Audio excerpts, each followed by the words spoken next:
Hey everybody, this is Dave Lee of Hack Across Steampunk, HGS Creates, and I actually started on this yesterday, but I'm going to show you what I've done so far and show you a little bit of the progress. Basically, the bar vehicle that we've had at a bunch of different conventions, Detroit, Atlanta, I think it was at Key City last year as well. Well, I wanted to kind of give it a facelift, some modifications. And one of the things that I wanted to do was I wanted to get it ready for this weekend, which is the Daffodil Parade.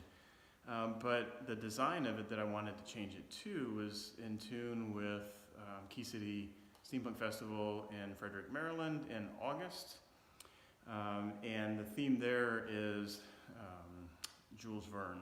So everything Verne, and I thought, this would be a great vehicle to take back with a new look to it. So let's take a look. So the first thing that I did was I gave it a new seat. We had ordered one of these for Mike Peroti's American Racer, and I really liked it. Cheap, comfortable, and it gives me a little bit more space to sit on than a regular bicycle seat, which you could see from, I'm using the back end of a bicycle. That if I had the seat here like before, you don't have a lot of leg room, and you're 6'4" like me. Leg room is actually important. And so there's going to be these cutouts that go along with the new design, which I'll show you in a second. So I did a base coat of copper. I want it to look like copper. And I have this. For Modern Masters, I have a activator that when I'll go back and I'll paint copper in each one of the crevices, this copper paint, the activator will turn it the kind of bluish patina. And so this is gonna look like this just grubby, big copper used vehicle. And as far as it being a bar and everything goes, I'm not changing that too much. Simple, cheap way to completely change the look of it. Have designed these little cutouts here, and I used under laminate. I probably should have spent a little bit more money and bought good, Luan or flooring or whatever the 1/4 inch material is. That's a little better, but I think with enough sanding that this will be will work. Certainly the cheapest option. But you can kind of sort of see that I'm going for a Nautilus look about it. And so this is going to be a mobile bar on the Nautilus / in a pinch escape pod. So by adding the two pieces here, I give kind of like I was kind of going for like a fin kind of look. But they fit on here rather nice. I think it adds a really cool look about it. I'm going to try and take pipe, like flex tube, and cut a slit in it so that it can kind of go over this and then give more of a dramatic edge like the Nautilus has. Of course, it'll get painted copper and then get some more of the green and patina gunk. But I think this gives it a really neat, really cool look. And it's kind of hard in the paint booth here to get a really good spread out look. And the holes were, kind of keeping with portal windows, and also bulkheads. And since I added something that totally distracts my field of vision, I needed to make it a little easier to see. Now what I'm going to do here in the front is not entirely clear to me yet, but I do want to connect here up with something. I probably will taper it in. Got little brackets that are going to hold it onto the body.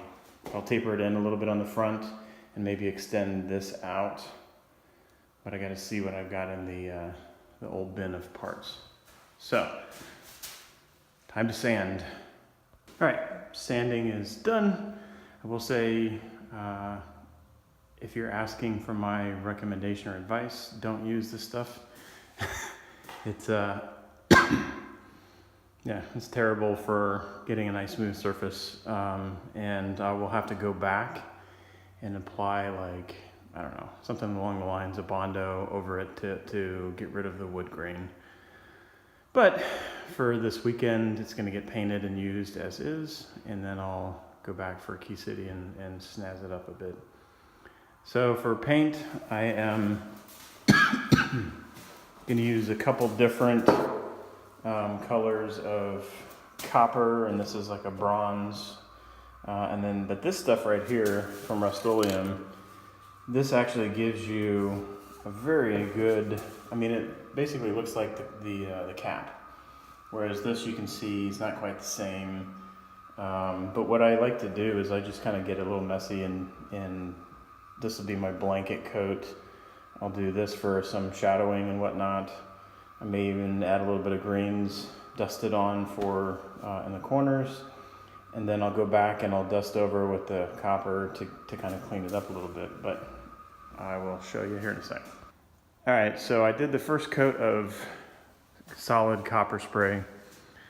And now what I've done is I've gone back and I've dusted over edges with this green. It's a little sloppy, but that's fine. Because what I'm gonna do now is I'm gonna take the lighter green, I'm gonna dust over the same area, and then I'm gonna go back and do the darker copper, a little bit of gold perhaps, the bronze, and then I will touch up with the copper spray again and hopefully get a nice texture. All right, so I went over the edges with the dark green, then the light green, then I went back and I did heavier sprays so I would get drips. You know, and I did it in areas where things would normally drip down, bottoms of the windows, points. And then I went back and did more, you know, there's probably 4 different times now of the green. And so I don't think copper really ever gets like green like that unless it comes in contact with salt, which this being on the Nautilus, it would have salt contact. So now I'm gonna go back and I'm gonna add in different copper colors, bronze, and then dust with the copper. All right, I'm super happy how this came out. It looks messy, and that's kind of what I like.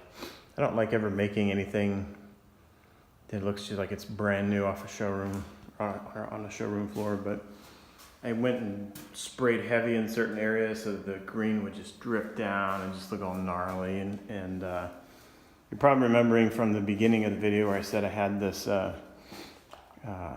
spray that will make the copper oxidize. Well, if you don't have any of the copper paint for the spray to oxidize, then you can't use it. So I had to stick with the spray paint can effect. But I think it turned out really good. I said I'm real happy with how it looks, and I'm going to give it a little bit of time so that it can dry, and then I'm going to attach it to the ship. And I went back and I did on the ship extra spots so I could get some of that dripping effect, because I just really liked it. I think it looks cool. And of course, you know, underneath the numbers, and yeah. All right, so there you have it. That's what it looks like when it's all been put back together.